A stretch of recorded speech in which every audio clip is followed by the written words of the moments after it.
stays with us gelling, coming from the heart that keeps on beating, like a hummingbird that is happy singing.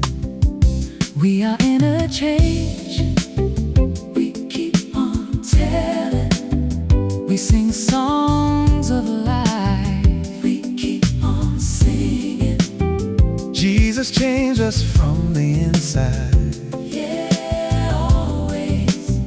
His songs of love will always be On our lips, we can teach you how to play music. We love God so much that we worship, singing about love, life, and adoration, just a few, getting God's message through to reach you. We are in a change, we keep on telling. we sing songs of life. We keep on singing, Jesus changed us from the inside, yeah, always. His songs of love will always be On our lips, Let our hearts be in tune with the Lord. Let our hands be in full praise for the King. Let our skills be turned into a sin of worship. Lift Him high and be the Lord of all.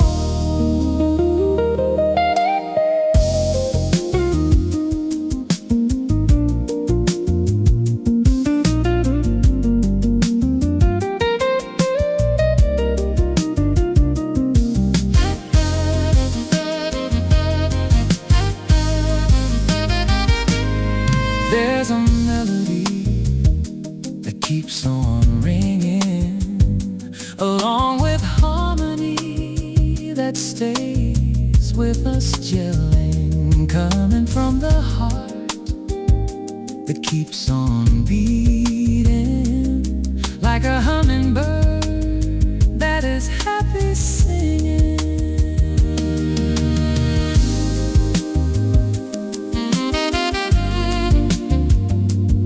Let our skills be turned into a scent of worship. Lift Him high and be the Lord of all.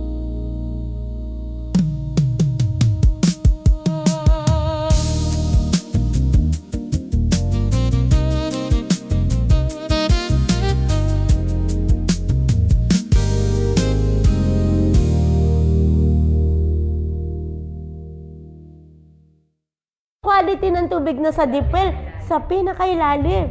So, ganun din yun eh. Kailangan lumalim tayo kay God para yung quality natin. Para pagka nag-lead tayo ng worship, pagka nagsalita ka, sasabihin ng tao, gusto ko yan. May natututunan ako, may ano. Nalalaman din lang yung sumasabay sa'yo, parang something wrong sa worship leader na ito ngayon. Right, tama yon. Ramdam nila. Yung iba naman kinopya na pati adlib nung doon sa ano. Wala nang authenticity. Kasi hindi naman nakakapag-worship eh. Hindi nagkakaroon ng sariling intimacy. Oo, walang revelation. Pagka si Lord nagkaroon ng revelation sa inyo, pag nag-worship kayo, may bibigay siya revelation, yun yung iaano ninyo. In a way, no? Ano yun? Kumbaga treasure yun. Makukuha yun ng tao. Ako, revelation sa akin ni Lord, yung meron tayong sariling sound. Alam niyo ba, na pag nagpatugtog kayo ng praise and worship dyan, wala naman nangyayari. May mangyayari ba? Unless kumanta ka. Kasi, si Lord nagre-respond doon sa'yo. Hindi sa tape, kahit maghapon ka pang mag-ano dyan eh. Meron ba lalayas na masamang espiritu dyan? Hindi. Nakakapag-ano lang yan ng mood. Pero once na ikaw ang magkaroon ng engagement sa Lord, yun. Kahit nga ba hindi, ang boses mo hindi nga maganda eh. Or wala sa tono. Pero syempre dapat, dahil worship leader tayo, may tono. Meron nga, pero sa iba kayong lumalagpas sa mga Oo. sharks and Yun lang. So yun kailangan natin ng ng worship closet Ngayon, dahil wala pa naman sila at may time pa tayo, pwede natin balikan yung una natin, Josh. Thank you. Ayan, may tanong ba kayo? Baka may tanong pala kayo. So ngayon pala, kung wala naman kayong tanong, ako yung magtatanong. Ayan. Ano ka ba, kumbaga willing ka ba na mas palalimin pa ang relationship mo kay Lord? Magkaroon ka pa ng time na mas maging intimate pa sa Kanya, magkaroon ka ng worship closet na tinatawag. Willing ka ba? Yes. Bakit? Ba't ka willing? Kasi para sa akin parang, sabi ko nga lagi, may power kasi talaga sa stage eh. And hindi siya basta-basta. Tapos parang battlefield din siya for me. Like pag nandun ka. Like you are representing of God then at the same time. But you are also singing for Him. Parang ang dami mong i-consider. So, pinaka-ano dyan is nakakaya kay Lord.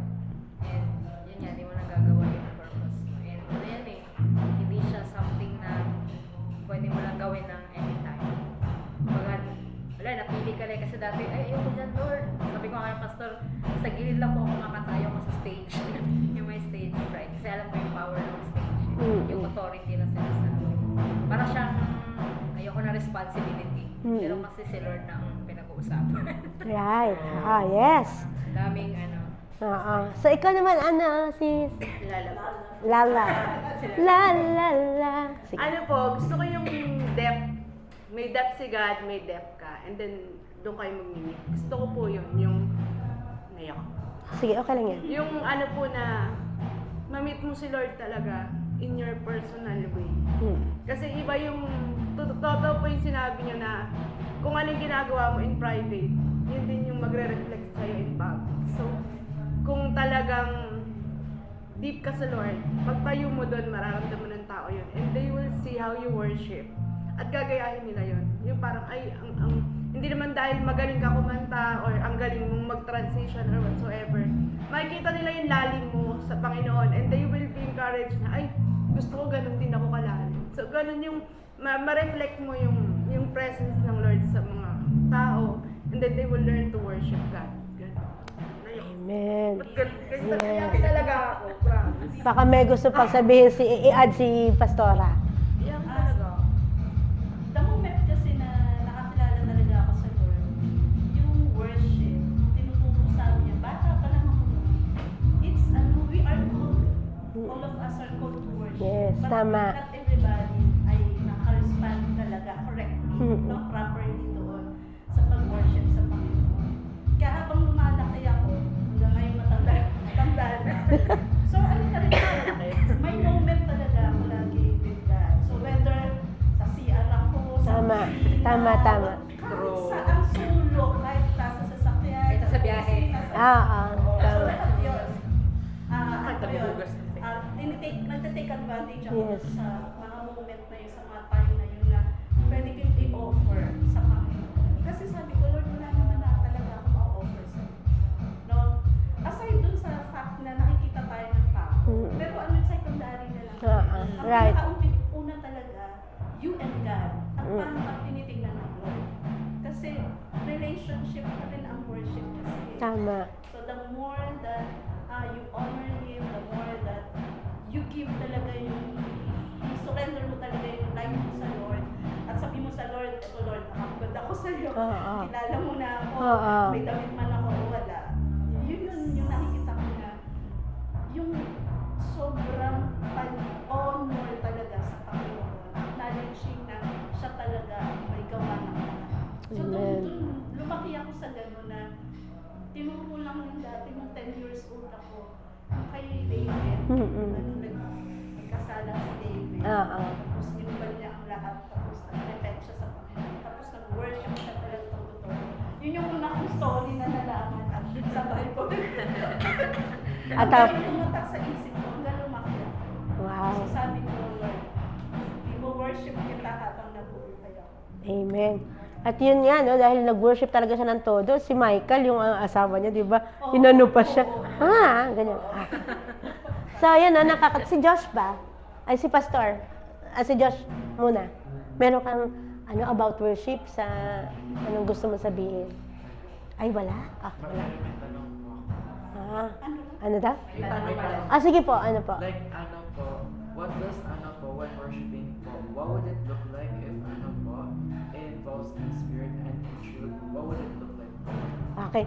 Di ba sabi natin kanina na yung in spirit, marirecognize mo yun basta you welcome the presence of God. Kasi alam mo yan malalaman mo siya, yung presence ng God kapag sabi ni Lord, when 2 or 3 gathered in His name, He is in the midst of them. So, sa mga gatherings natin, ibabawa kung kayo nila papa mo, nag-worship, o kaya kahit sa ikaw lang sa kwarto mo. Kasi once na in-invite mo yung presence ni Lord, pupunta yan, mararamdaman mo yan. May tinatawag tayo na kahit paano, kahit wala ka nararamdaman, faith yun, alam mo, kasama mo si Lord pag nag-worship ka. So, kasi hindi pwedeng lagi kang may maramdaman. Pero meron din naman tayo mararamdaman. That's why sometimes, if we sing and if we worship God, naiiyak tayo, di ba? Kasi we feel the presence of God. Sometimes, minsan naman iba, parang may sila, yung may goosebumps, ganyan.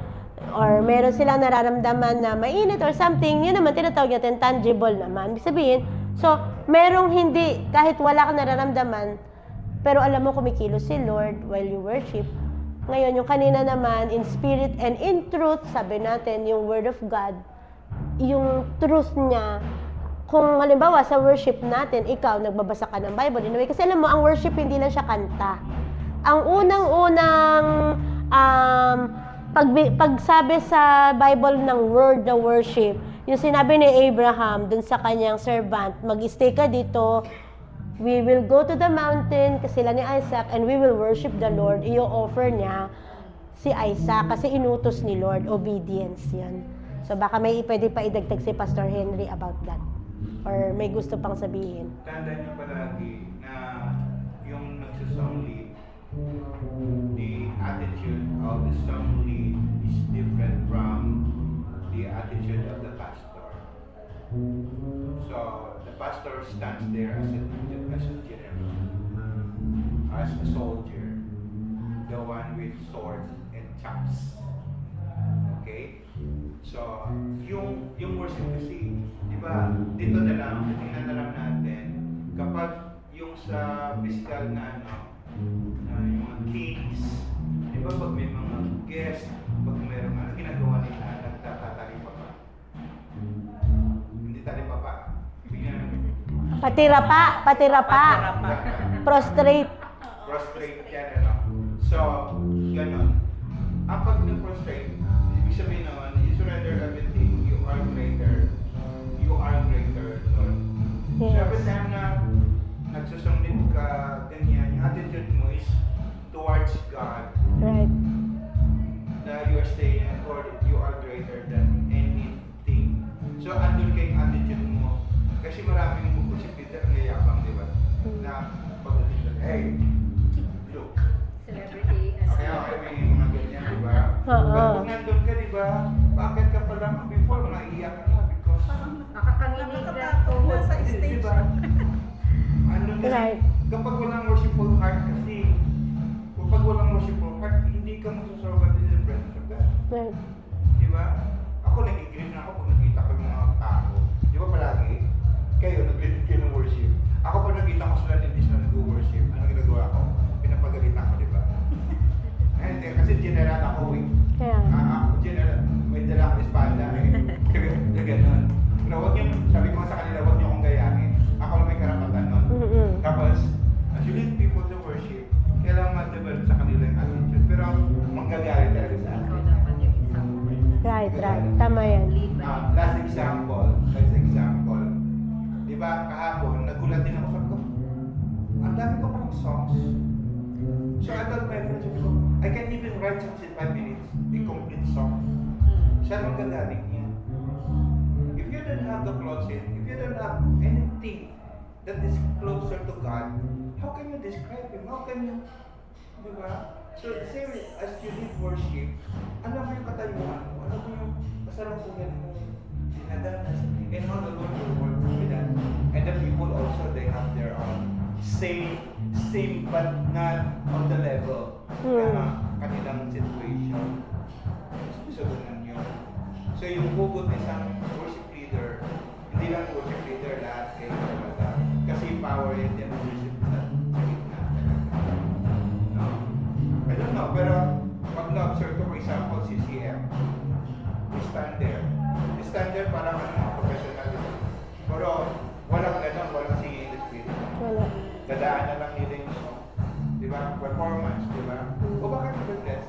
Kasi merong excellence. And maybe, they have the heart, but they don't have the pattern, or they don't have the structure. Di ba? Working in the spirit, ganyan. So, yeah, but why are they better? Why do they have many followers? Because it's here. Sabi ng God, palagi ko to, noon 30 years ago, sinasabi ko sa inyo na, sabi ng Lord, if I be lifted up among men, I will draw all men to me. So, worship is lifting him up, and then it draws people coming to Jesus. Gusto ko pa rin makita ang ngayon, kasi hindi naman ito change yung ancient Tama. days eh. Tama. It's always eh. Ganyan eh. Yun. At yun, at least, we have pastoral grace. Tsaka yun nga yung spirit and in truth. Kaya sinabi doon, in spirit, syempre led Yes. by His Spirit. Yung in truth kasi, hindi tayo talaga makakatayo dyan na pwede nating lokohin ang Lord. Tama yun. Totoo yan. Hindi ka makakapagloko sa Lord. Oo. So that's why hindi not by might nor by our power. No? Kung ano man yung kahit na yung talent natin hindi talaga doon eh. Kaya yun ang sinet niya na standard eh. Yes. Spirit and truth. Kasi Oo. sa katotohanan talaga dahil buhay mo ang nakataya doon sa harapan ng Panginoon. And as you lead the people, hey, anong buhay na meron ka? Para sila, i-lead mo sila sa pag-worship sa akin. Nasa ano, tama yun. Nasa, ano kasi tayo ngayon, may grace ang Lord sa atin. Pero kung wala, tumayo ka dyan, may kasalanan ka. Baka mamaya, asan yung worship leader? Nangyari, nabaldag yun. Nasa baba na pala. And tama yun, totoo yun. Maganda yung mga sinabi ni Pastor Henry sa atin. And ako din di ba, minsan bilang worship leaders or lead worshipers, pag tayo mo sa harap, parang lumawit na daw yung litid lahat ng ang tao daw, hindi nag-respond. No? So what do we do about that? We encourage them. Like for example, Lord, by the lifting of our hands, we worship you. Kasi meron din, Bible din yan, Word of God. Sabi sa inyo, the Word of God will not return void. Kapag ka dinideclare natin yan, hindi yung itaas man po ang ating mga kamay. Wala di ba? Walang dating yun. Ano yan eh? As the difference between affirmative at saka yung commanding. Yes. No? Wala ba kayong mga kamay? Di ba, siya? Hindi siya maganda, tsaka, ewan ko lang okay lang naman, siguro kung alam mo, may gumagamit ako lang, pero ako I don't. Sasabihin ko, from the front to the back, from this side and this side, Lord, by the lifting of our hands, kasi nasa Bible yun di ba? Oo. By the lifting of our hands, siyempre sila sabi daw, lifting daw. From the back daw to the front. Subukan nyo yan. Kasi makikita nyo na magre-respond sila nang hindi natin sila pinagagalitan. At alam mo, kapag ka naramdaman nila yung presence ng Lord, may iiyak dyan, basta dyan, kahit nahiya-hiya yan, iiyak yan kasi maramdaman siya Kaya nga, ako sana pagpipili tayo ng songs din, maganda talaga yung, vertical ba to? Vertical. Kasi alam mo, pati ikaw vertical. Direct talaga. Hindi yung kukuha ka ng like, God, He reigns. God, He reigns. Luma na to, pero powerful yung song. Pero kasi, sila ang kinausap mo. Paano ka naka-worship sa Lord? Gagawin mo, God, You reign. Igaganon mo siya. Kung may songs, kasi may mga songs na maganda, na, pero gagawin mo na pag ganun. Nakuha nyo? Yes. Oo, so ganun ang, naggawa ako niyan, si Kirby, dinalito sila. Yung doon, kasi nga, pag ganun sila kasi yung pumipili So ako, ang ginawa ko, sa bandang huli, ginanon ko, ang response ng tao, di ba? Tapos, first service yan. Sabi, Ate Grace, sa second service, pakakanta mo ba yung may gano'n na Oo, sige pa, babago namin. Kumbaga, i-include. Kasi alam mo, nagmamatter yun, powerful pag ang kinantahan mo si Lord Ikaw din. Kasi pag kumakanta ka, para ka nag-perform. Di ba? Parang pag gano'n. Pero isang maganda, dapat balansehin natin, God, di ba, in spirit and in truth. Ibig sabihin din, maganda rin dito sa atin, halimbawa, meron na tayo sa spiritual, di ba? Nag-worship closet ka. Magpa-practice ka naman ngayon ng tama sa technical. Kasi kung kung wala ka sa technical, lagi kang hindi makapasok sa tamang nakaka-distract. Tsaka nakakainis, nabubisit yung nag-practice sila, tapos hindi nila magawa. Tapos nakalimutan mo, may instrumental pala, nag-practice yung tapos... Right! Yun katulad ng in spirit and in truth. Tayo din, spiritual and technical excellence. So, yun yung gusto natin. Kasi pag kinonbine mo yan, wow, di ba sabi nga, sa CCF, sabi nga ni Pastor, di ba? Hindi sila ganun pero baka excelente. Kaya kaya na, di ba? Sabi doon magtas ka ng kami ba nagtatas? Di ba? So, siya, tsaka yung mga backup din. Dapat kung tayo, hindi lang ko kanina kasi parang nabigla ako Nagkakata pala. Yung talagang tayo din. Maganyan-ganyan ka din. Kasi di ba sa bahay, pag di ba ngayon iba nga, nagtitiktok pa, gumaganong-ganon. Gumaganong-ganyan pa. Di ba? Bigay todo pa. Tayo kay Lord, gumanyan-ganyan ka rin. Di ba? Pero yung hindi, yung parang you enjoy it. Kasi Lord, si King David ngayon, nakubaran na Di ba? Bakit? Kasi worship ko to sa'yo, Lord. Alam mo, pag nakita ng tao na ganun tayo, maayos yung itsura natin. Hindi tayo putyo-putyo. Nakumanta, kung saan ba yung pasok, nakailang intro na. 5 na! 5 intro, pasok na! Yeah? So, yung transition, hindi mo alam kung paano mo gagawin, ano tatapusin, paano ba to? So, kailangan natin, marami tayong kailangan gawin. Hindi, ang worship leading ay hindi lang parang kanta lang. Meron plano. May worship closet, una, Lord, ano ba magandang gagawin mo ngayon? Nauuna ka na. Ganun ang leader. Walang leader na nabibehind. Ang leader laging nauuna. Nakita mo na. Nakita mo paano i-exhort ang tao para mag-participate. Nakita mo tamad sila. Anong gagawin mo? Pagpipray mo sila. At the same time, gagawa ka ng way nang hindi ka nagagalit. Kasi si pastor lang ang may karapatan. Siya yung king, kumbaga, di ba? Tayo yung tayo yung lupa, pinlaw mo sila. Tayong sa plow, sa Tagalog. Nagbungkal ka, aruruhin mo yan sila. Para pag tumanim na yung word, maganda na yan sila. Hindi yung pinagalitan mo pa, di sa next week, ayoko na nga dyan, nagpapagalit. Galit na yung pastor, galit na worship leader.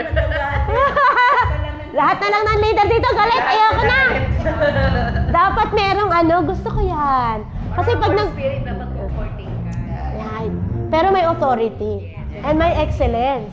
So yun yung gusto natin. Pwede kaya natin gawin yan, kasi di ba magagawa pa tayo, raw tayo mamaya. So pwede kayo rito pero sa kanila kasi itong gradual tempo drop wala lang kayong gagawin. So, ang gagawin natin ngayon, yung pa rin ba yung song natin, yung kanina?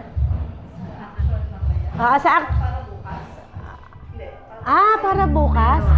Baka pwede natin sabihin yung para bukas. Ano yung para bukas? Ano yun? Anong bago? Composition ni Pastor. Composition ni Pastor. Sige, wag mo na yun kasi mahirapan kayo. Aaralin pa. Oo. Pero pwede nyo rin naman ngayon gawin kasi gagawa lang naman kayo. Ang gagawin nyo lang naman, hanap kayo ng verse. Di ba? Ganon. Para magulat siya. Ay, kapag-prepare sila. Ganon. Spontaneous worship bridge. Alam nyo na ba yung songs niya? Hindi pa? Aralin nyo pa? Di ba alam nyo na? Noong Tuesday niya pa binigay O halimbawa, yun, yung isang song niya. Yung last na fast.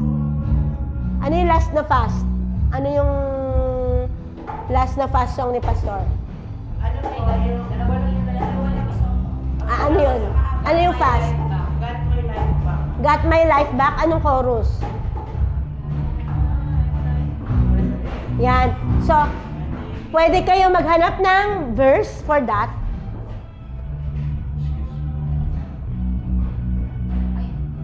Ayan, scripture-based pwede. Prayer pwede. Order lang ang praise ng kasi mag-break kayo ng 11:30. Okay. Tapos mag-lunch na tayo. Kung darating. Sige, Tam- tuloy lang. Okay, ayun.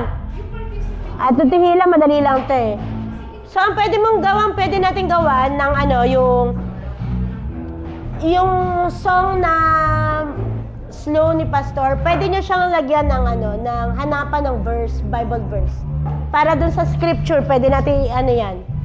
Pwede nating actual mamaya. Ano yung song ni Pastor na slow? I will worship. I will worship. Anong galing sa Pwede kami magagawa lang sila ng parang transition from the fast mo. Yung sa line ng pastor. Wala kayo. Yan, kung ano yung worship na pwede doon, anong scripture base para dun sa worship na na slow song. Yan, pwede nyo yan gawin. Tapos, ayan. Kasi nga, alam ko, Kasi bago eh. magkakaproblema ka. Kasi starting today, we'll be singing original songs. That's good. Ako ng lyrics. Ayan, ayan. Para hindi na po kayo mag-sermon. O, di ba? Maganda kasi meron na siyang foresight. Alam na niya anong gagawin niya. Di tama, gagawin mo na to every time. Pag mga post ko ni pastor. May ari ng ano yung piece of cake. Wow. Ayan sabi, I will sing of the mercies of the Lord forever. And meron dito sa Psalms. Opo. Pwede kayong umano na nun. Yung scripture-based transition. Tapos mag-i-incorporate tayo mamaya. Pwedeng prayer. Pagsasamahin nyo yun prayer, scripture-based transition. Tapos, yan, pwede yun. Tapos pwede naman din yung may prayer, pwedeng may declaration. Hanap kayo. Para dito sa song niya.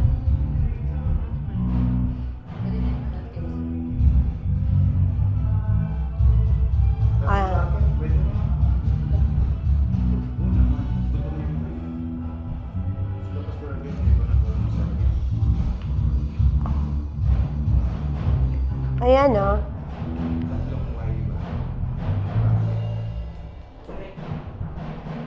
Halika dito yung participate here.